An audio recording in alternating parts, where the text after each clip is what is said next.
روي عن علي بن أبي طالب كرم الله وجهه أنه قال: دخلت أنا وفاطمة على رسول الله صلى الله عليه وسلم فوجدناه باكيا فقلنا: ماذا يبكيك يا رسول الله؟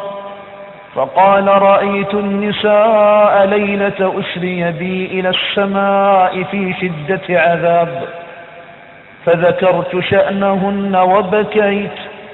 قلت: يا رسول الله ما الذي رأيت؟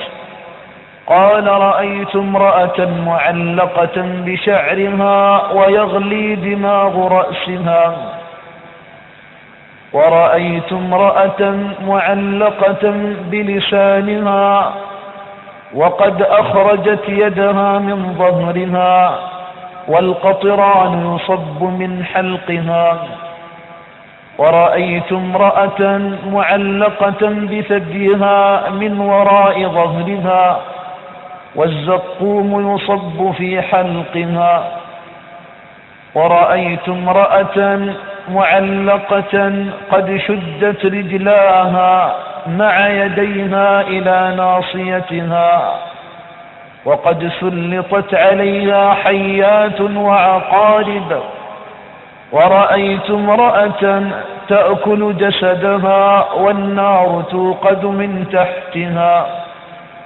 ورأيت امرأة تقطع جسدها بمقراض من النار، ورأيت امرأة مسودة الوجه وتأكل أمعاءها، ورأيت امرأة صماء عمياء خرسا في تابوت من نار يخرج دماغها من منخرها وبدنها منتن من البرص والجذام، ورأيت امرأة رأسها كرأس الخنزير وبدنها كبدن الحمار لها 1000 نوع من العذاب، ورأيت امرأة على صورة الكلب تدخل العقارب والحيات من قبلها أو من فيها وتخرج من دبرها، والملائكة يضربون على رأسها بمقامع من نار. فقامت فاطمة وقالت: يا قرة عيني أخبرني ما هي أعمال هذه النساء؟ فقال عليه السلام: أما المعلقة بشعرها فكانت لا تكتم شعرها عن الرجال، وأما المعلقة بلسانها فكانت تؤذي زوجها بلسانها. ثم قال عليه السلام: ما من امرأة تؤذي زوجها بلسانها إلا جعل الله بلسانها يوم القيامة 70 ذراعا ثم عقد خلف عنقها. وروي عن أبي بكر الصديق رضي الله تعالى عنه أنه قال: سمعت رسول الله صلى الله عليه وسلم يقول: أيما امرأة عذبت زوجها بلسانها فهي في لعنة الله وسخطه ولعنة الملائكة والناس أجمعين.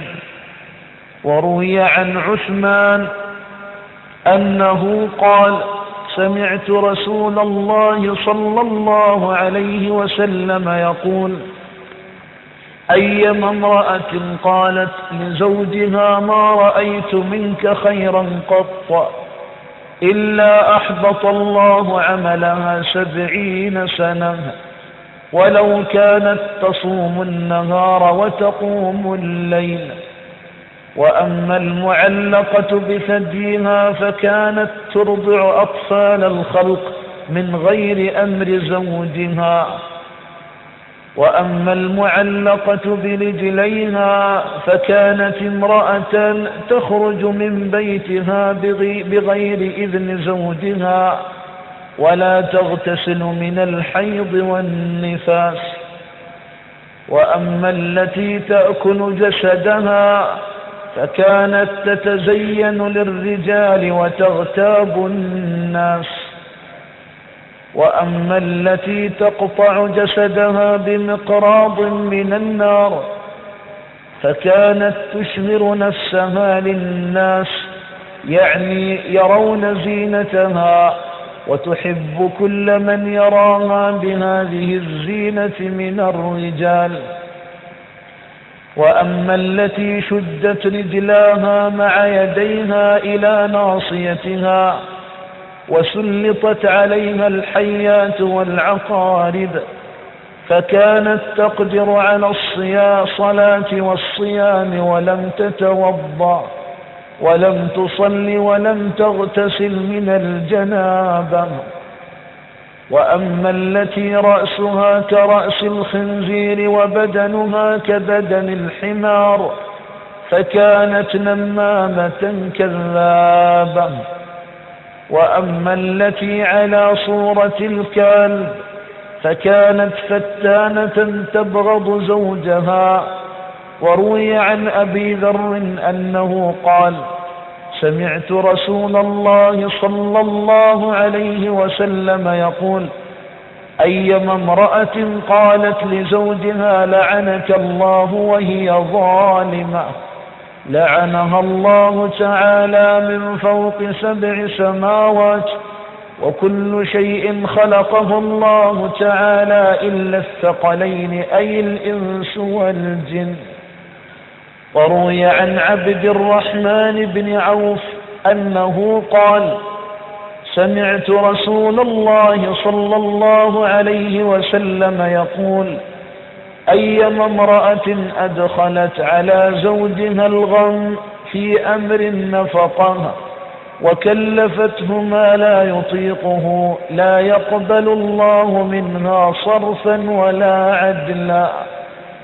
وروي عن عبد الله بن عمر رضي الله عنه أنه قال: سمعت رسول الله صلى الله عليه وسلم يقول: لو كان جميع ما في الأرض ذهبا وفضة حملته امرأة إلى بيت زوجها ثم فخرت عليه يوما من الأيام بقولها: من أنت؟ إنما المال لي ولا مال لك، أحبط الله عملها ولو كان كثيرا.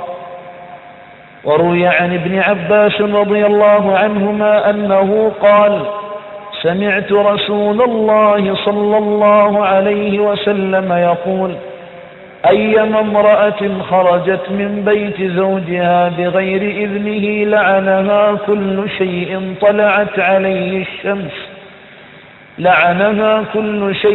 طلعت عليه الشمس والقمر حتى ترجع إلى بيت زوجها.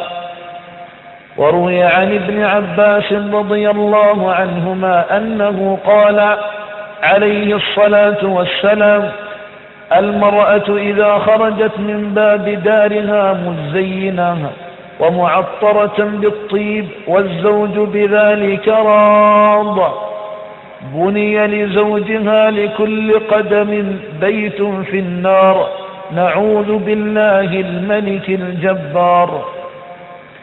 وروي عن طلحة بن عبد الله رضي الله عنه أنه قال: سمعت رسول الله صلى الله عليه وسلم يقول: أيما امرأة كلحت في وجه زوجها فتدخل عليه الغم فهي في سخط الله إلى أن تضحك وجه زوجها فتدخل عليه السرور.